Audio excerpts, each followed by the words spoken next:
Okay, viewers, you know that international student, that your school that you're coming into meet some certain criteria, you can now come into Canada. All right, I'll be giving you information regarding that. Also, I'll be giving you latest information regarding the U.S. and border closure. I'll be giving you much information on that. And also, for those that have received their COPR, I mean, that gives you the right to come into Canada if you're coming in through if you've gotten your permanent resident. I'll be giving you latest update on the COPR, and also I'll furnish you with information on Provincial Nominee. So you want to hang on tight, stay tuned, call your friend, grab a cup of water. I will be back. Hello viewers, welcome to my YouTube channel. I still remember my humble self, MC Bernardino. This is Canada Reality, where I dish out content for those that are in Canada and those that are intending on migrating into Canada. If this is your first time on this YouTube channel, please take some few moments, subscribe to this YouTube channel. There's a notification bell beside it. Click on it so that anytime I drop a video, you'll be among the first to get it. And if you enjoy this video, it doesn't cost you anything. Please hit on the likes button, share this video with someone that you feel will benefit from it. Thank you very much for doing that. All right, let's begin the game. All right, I made bold to tell you that the US and Canada border that has been closed since March this year, I mean, it has been extended. Closure has been extended again. I mean, so it has been extended to up until November 21st. The last update was October 21st, but recently Canada government has just extended it again because of this COVID-19 pandemic. So US border closure has been extended again up until November 21st. And if you want to agree with me, based on this extension, this is the 7th time that the both US and Canada border will be extended. I mean, experts are saying that there's a possibility that all through this year the US-Canada border will be closed up all through this year. We don't know that, but up until November 21st the border is closed. So that simply connotes that except you are coming into Canada for urgent or very important thing, you cannot cross the border. I mean, you are not allowed to come into Canada except some few restrictions. So some people that are excluded. So if you want to know more about that, visit IRCC website to know if you're in the US, if you can come into Canada or not as of now.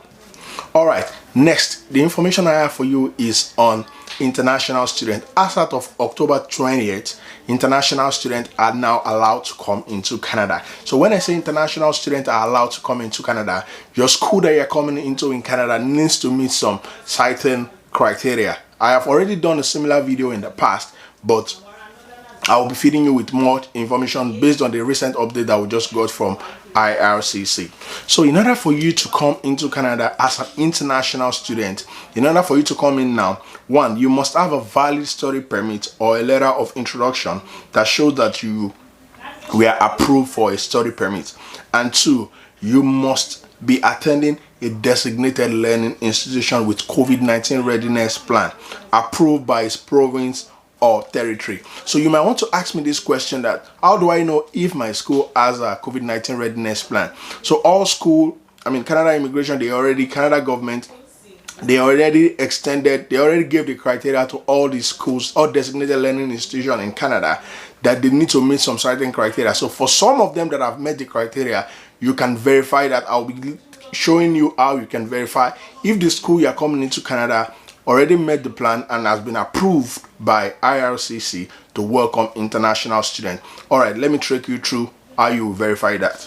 So on this IRCC web page, you can actually verify if your school can, meet the requirement and if you can come into Canada. The first thing you want to do is you want to click on which school level are you going into. So are you coming into a primary or a secondary school, or you're coming for a post-secondary school?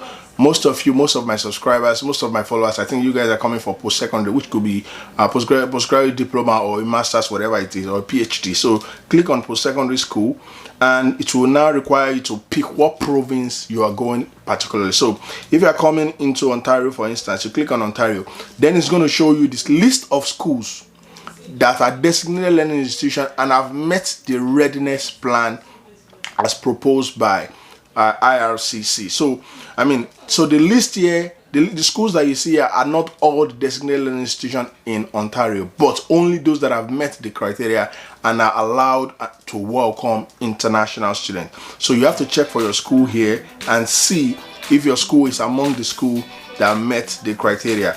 Okay, so if your school doesn't meet this criteria, then what you have to do is you have to simply just continue to hold on while you wait for it. So if you are coming into another province, I mean, if your school is in Manitoba, the same thing, you just have to select what school you are going, click on Manitoba, check the list of schools. If it's Alberta, Saskatchewan, any school you're going, that is the way you have to verify to see if your school is has a readiness plan and has submitted the readiness plan and can welcome international students. So once again, what I'm trying to say in essence is that international student that wants to come into Canada, you need to verify through this link, which I'll be linking in the video description, to know if your school has a readiness plan. Yes, that's when you now start coming into Canada, because without that, coming into Canada means that you will be rejected, you will not be allowed to come in. So you have to verify that. For more questions regarding this, if you need more clarification, drop it in the comment section. I will oblige your question by answering them.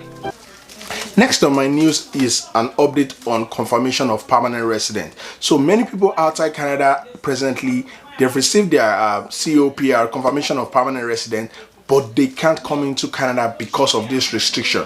You want to agree with me that IRCC already stated that not everybody can come into Canada. So those people that can't come into Canada now, they are, I mean, some of them, they already resigned their job that they are doing with the hope that probably they want to come into Canada. But when the lockdown came into place in March, some of them have been waiting. They've lost their job already because they already resigned.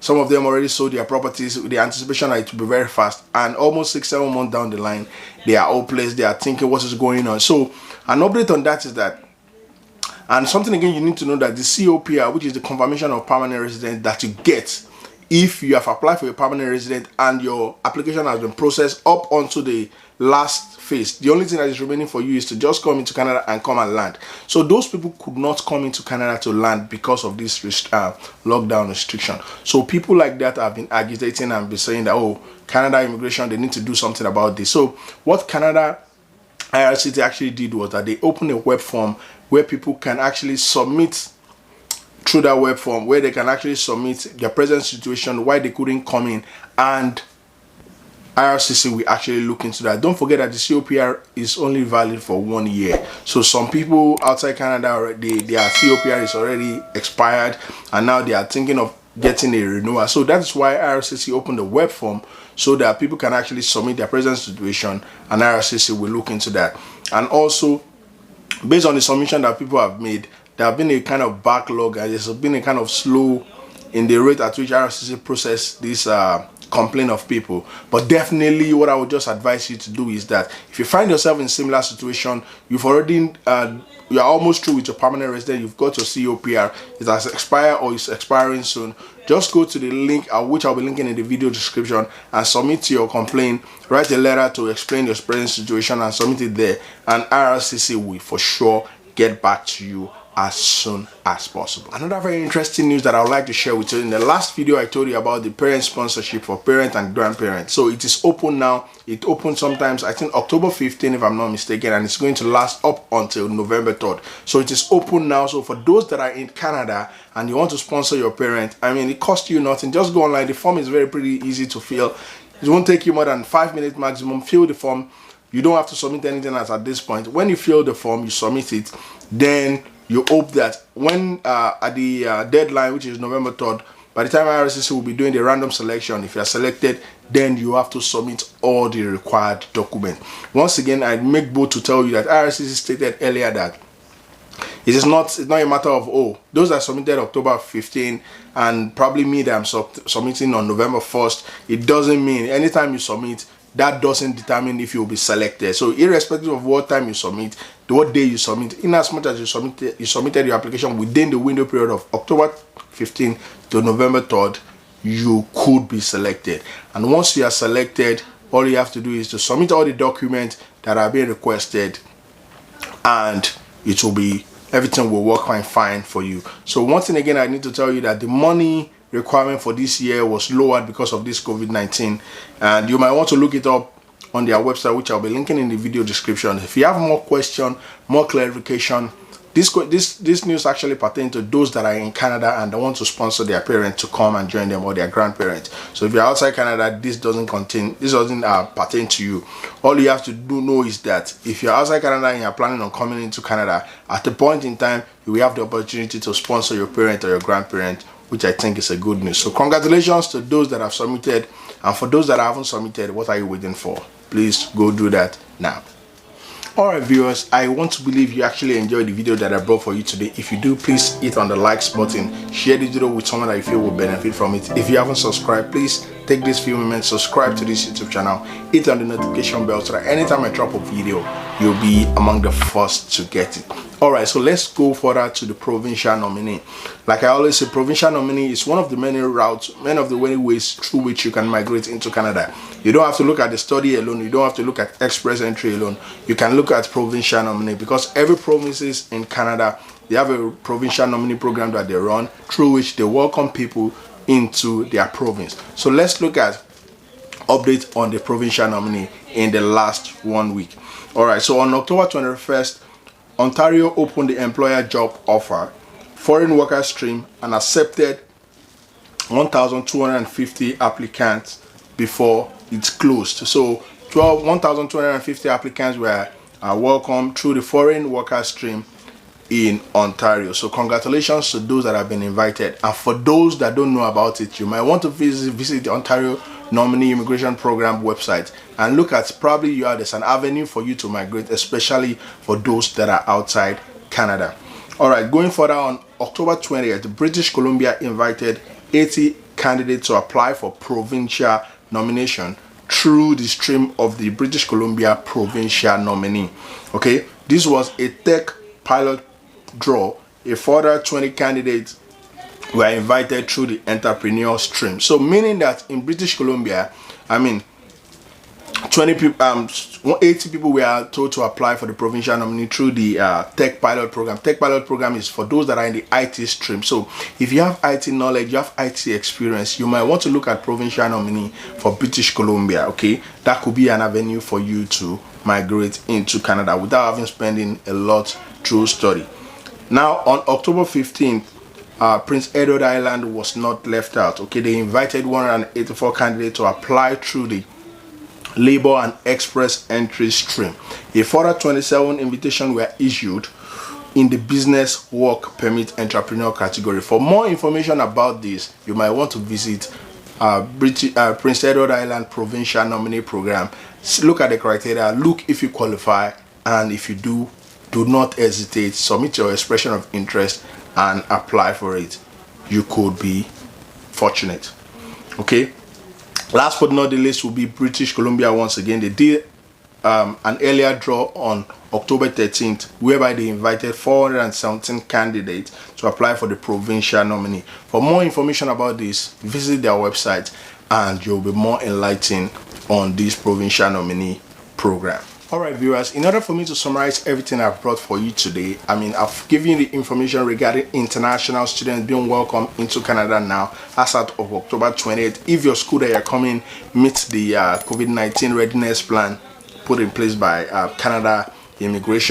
And also I gave you information regarding confirmation of permanent residence for those that have received it and are stranded outside Canada. Don't worry, IRCC knows about it. They've created a web form. Submit your complaint on it, and you could, when you submit it, they will review it and they'll probably get back to you. I gave you further information regarding the extension of the border closure between US and Canada, and I gave you information regarding the provincial nominee program. So if you have further questions that you want to ask me, anything you're not clear about based on what I've said, based on what you're hearing from people outside, drop it in the comment section and let us talk about it. Okay, once again, if you haven't subscribed, please do subscribe, hit the likes button. Thank you very much for doing that. Till I come back to you again with another very interesting topic. What do you want me to talk about? Do you have any interesting topic you want me to talk about? Feel free to drop it in the comment section and I will get back to you as soon as possible. Thank you very much for your time. God bless you.